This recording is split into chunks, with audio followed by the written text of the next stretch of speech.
अब ये उनकी मानसिकता है, क्योंकि शुरुआत से ही वो शोषण करती हुई आ रही है। हाँ। अब जैसा कि हम आपसे पहले भी डिस्कस मौजूद है दिल्ली में, और दिल्ली का मुखर्जी नगर जो है बहुत सारे आईपीएस और यूपीएससी की तैयारी करने वालों के लिए जाना जाता है। लेकिन अभी हमारे साथ एक लड़की है, इनका नाम है खुशबू दुबे, और ये कहाँ पे तैयारी करती हैं आप लोग देख सकते हैं। एक घर में रह कर तैयारी करती हैं, और इनके पास रुपयों की यानी आर्थिक रूप से काफ़ी ज़्यादा कमज़ोर है, और ये चंपारण की रहने वाली है और अभी दिल्ली में तैयारी कर रही हैं, क्योंकि इनको आईपीएस बनना है, अधिकारी बनना है, ताकि देश का नाम रोशन कर सकें। तो अपना थोड़ा सा इंट्रोडक्शन दे दीजिए। मेरा नाम खुशबू कुमारी दुबे है। जैसा कि अभी बहुत सारे लोगों ने मुझे देखा, लगभग 15.5 लाख लोग देख चुके हैं, तो बहुत सारे कॉमन लोग होंगे जो अभी मुझे देख रहे हैं। अच्छा, एक वीडियो में आपको बताया जा रहा है कि आपकी बुआ जो है आपको काफ़ी ज़्यादा परेशान करती हैं, दिक्कत करती हैं। हाँ। क्या कुछ सच्चाई है? देखिए, वैसे तो सारे रिश्तेदार ऐसे ही होते हैं, किसी को आगे बढ़ते हुए देखना नहीं चाहते, लेकिन हमारी जो बुआ है वो ये नहीं चाहती कि हम पढ़ाई करें या हम आईएएस अधिकारी या कोई सिविल सर्वेंट बने। और इतना ही नहीं, उन्होंने तो हमले भी कराए हम पे, और बहुत सारी धमकियां भी दी। क्यों क्यों कराती हैं? अब ये उनकी मानसिकता है, क्योंकि शुरुआत से ही वो शोषण करती हुई आ रही है। अब जैसा कि हम आपसे पहले भी डिस्कस किए कि उन्होंने हमारा जो घर, पुश्तैनी घर होता है, जो मेरे परदादा दादा के नाम पे था, उसको भी बेच दिया। अब बताइए, मेरे घर में लड़ने वाला तो कोई नहीं है, मैं सिविल की तैयारी कर रही हूँ, तो मैं मतलब क्यों बेच दिए वो? हिंदू उत्तराधिकार अधिनियम, अब आप हैं, आपकी कोई बहन है, तो आपके पिताजी की जो जमीन मतलब होगी, कुछ अनबन हुआ होगा या कैसे? नहीं, अपने आप तो नहीं बेच सकती हैं। अनबन वाली बात नहीं है। उन्होंने पहले अपने हस्बैंड की सारी जमीन बेच दी। जब अपने ससुराल का सब खत्म हो गया तो मायके का बेच रही है। तो फिर हस्बैंड को क्यों बेच दी? हस्बैंड का उसमें कोई रोकथाम नहीं? क्या एक्सपायर हो गया ना, तो उन्होंने अपनी सारी जमीनें बेच दी, और उसके बाद अब हमारे यहाँ की बेच रही है। ये चीज यही धंधा है उनका। हाँ, मतलब उनका जमीन बेच के खाने का ही है, और कुछ नहीं है कि पहले अपनी बेच ली, अब दूसरे की बेच रही है। बेटे ये सब? उनके 2 बेटे हैं। दिल्ली में ही रहते हैं सब लोग? कहा नहीं जा सकता, क्योंकि लास्ट टाइम मैंने केस डाला था उनके ऊपर, उसके बाद से हमारी कोई बातचीत नहीं हुई। अच्छा। क्योंकि ऐसे लोगों से बात करके क्या फ़ायदा, मेरा समय बर्बाद होगा। आप चंपारण की रहने वाली हैं? जी। तो क्या चंपारण की भी जमीन बेच दी है? आपके घर और सब बेच दी है? अरे तो चंपारण का ही तो बेचा है, दिल्ली में तो आप देख ही रहे हैं कि हम फुटपाथ पे हैं। मतलब दिल्ली में घर भी है अपना या? नहीं, दिल्ली में यही है जो आप देख रहे हैं। अपना जमीन है? नहीं, सरकार की जमीन है ये, इस पे मंदिर बना रखा है। अच्छा। और कभी कभार जो है मैं भी पतरा वगैरह भी देख लेती हूँ मैं, जिससे मेरा थोड़ा बहुत इनकम हो जाता है। अच्छा जी। ऐसे आपका खर्चा चलता है? हाँ, ट्यूशन, पालन पोषण होता है? हाँ, मैं ट्यूशन भी पढ़ाती हूँ, असाइनमेंट्स भी बनाती हूँ, प्रोजेक्ट वगैरह बनाती हूँ, और जो है जन्म कुंडली वगैरह बना लेती हूँ, पत्र वगैरह देख लेती हूँ। तो तैयारी क्या चीज़ की करती हैं? तैयारी में सिविल सर्विस की कर रही हूँ, यूपीएससी की। क्या लगता है कब तक बन जाएंगी? लगता तो है कि 2024 में सिंगल डिजिट में रैंक रहेगा। कोशिश अपने तरफ से पूरी है, बाकी मैं भगवान नहीं हूँ। जी। क्या लगता है क्या क्या कठिनाई होती है जो बाहर से लोग आते हैं, बाहर से बच्चे आते हैं दिल्ली में मुखर्जी नगर में पढ़ने के लिए, यूपीएससी की तैयारी करने के लिए, किन दिक्कतों का सामना करना पड़ता है? देखिए, सबसे पहले चूँकि हम बिहार से बिलोंग करते हैं, वहाँ के बच्चों की कहानी बता रहे हैं कि जो भी बच्चे वहाँ से आते हैं दिल्ली में तैयारी करने के लिए, पहला वो गांव में रहने वाले, उनका रहन सहन गांव का होता है।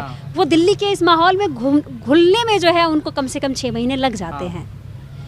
और उसके बाद जो है यहाँ भी देखिए, ये घर तो है नहीं, हर चीज़ की महंगाई है, हर चीज़ खरीद के खाना है, तो कहीं ना कहीं आर्थिक समस्या सारे स्टूडेंट्स को रहती है। और सबसे बड़ी बात यह है कि दिल्ली जैसे शहर में लाखों लोग जो है यहाँ सिविल सर्विस की तैयारी करने आते हैं, लेकिन वैकेंसीज 200-300 से ज़्यादा तो नहीं होती ना। तो एक ह्यूज कंपटीशन है, ये भारत की नहीं, ये दुनिया की सबसे कठिन परीक्षा है। तो इसमें स्टूडेंट्स को यही सारी चीज़ें समस्याएं आती हैं। और सबसे बड़ी बात, पेरेंट्स से एक बात कहना चाहूँगी कि जब आपके बच्चे किसी भी सरकारी नौकरी की, किसी चीज़ की तैयारी कर रहे होते हैं, आप उनके ऊपर मानसिक दबाव नहीं डालें। आप जो है उनको घर के कामों में इंडल्ज नहीं करें कि भाई बेटी है तो तू खाना बनाएगी, नहीं। अरे भाई, वो बेटी है, उसको इस लायक बनाओ ना कि वो आपके लिए 2-4 नौकर रख दे।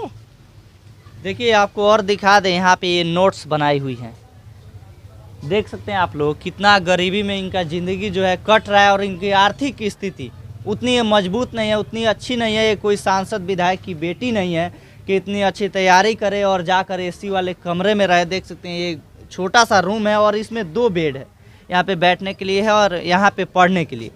और यहाँ पे एक मंदिर है, इसी में ये लोग अपना पालन पोषण करते हैं, भरण पोषण करते हैं और इसी से खर्चा चलता है इनका। और साथ ही साथ तैयारी कर रहे हैं ताकि आने वाले समय में भारत का भी नाम रोशन करे और एक लोगों के बीच अपना नाम जो है पूरा ऊंचा करे और देश विदेश तक अपना नाम बढ़ाए, रोशन करे, अपने बिहार का नाम रोशन करें। अच्छा, और क्या कुछ प्रॉब्लम है आपको? नहीं, बस देखिए, समस्या फैमिली की तो हमने बता दी कि ऐसी प्रॉब्लम है कि वो लोग जो है पढ़ने ही नहीं देखे दे थे कि हेल्प भी मांग रही थी आप। हाँ, नहीं, देखिए, हेल्प की जहाँ तक बात है, हमें बताया गया था कि खुशबू जी, आपकी जो ये परिस्थिति है इससे निकाल दिया जाएगा। आप एक कौन बोले थे, इंटरव्यू क्यों दीजिए। बोले थे?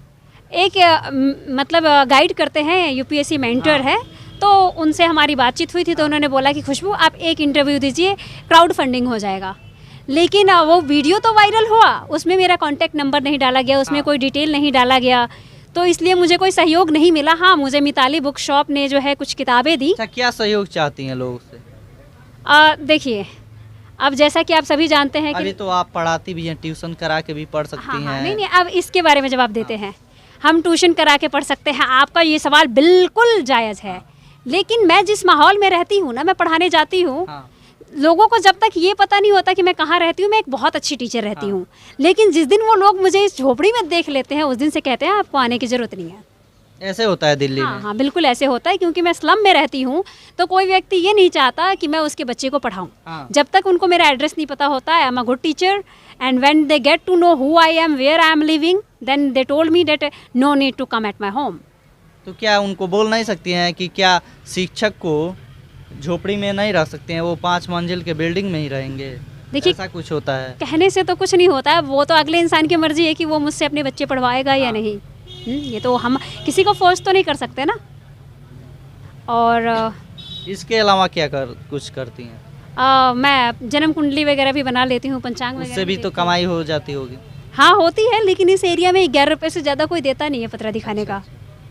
अब बताइए, उसमें टाइम वो लोग घंटों लेंगे और देंगे 11 रुपये, तो उसमें फिर इंसान अपना उतना टाइम इन्वेस्ट नहीं करेगा, वो तो किताबों में ही करेगा। जी।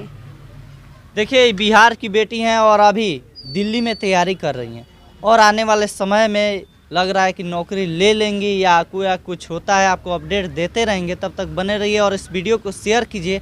और ख़ासकर आप लोग दिल्ली की खबरों को देखना चाहते हैं तो कमेंट में हमें अपना राय ज़रूर दीजिए। धन्यवाद।